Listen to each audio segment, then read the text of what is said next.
Habari. Leo nilitaka nitoe majibu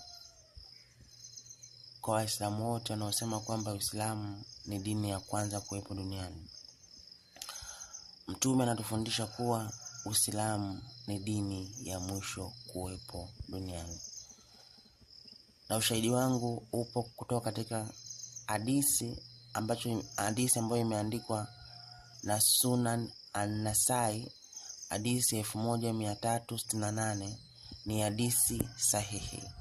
Mtume amesema, SAW, Mwenyezi Mungu amewapoteza kuanzia Ijumaa wale waliotangulia. Kwa hivyo Mayahudi walikuwa na Jumamosi na Wakristo walikuwa na Jumapili. Kisha Mwenyezi Mungu mwenye nguvu na mtukufu akatuleta na akatuongoza hadi Ijumaa. Kwa hiyo kuna Ijumaa, Jumamosi na Jumapili. Hivyo watatufuata siku ya Kiyama.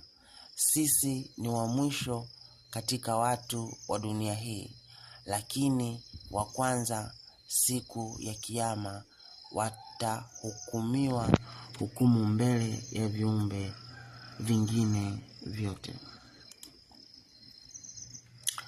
Hadithi nyingine tena ya Sahihi Al-Bukhari, hadithi ya 238, inasema Mtume Mwenyezi Mungu SAW amesema, sisi Waislamu ni wa mwisho watu wa kuja duniani, lakini tutakuwa mbele siku ya Kiyama.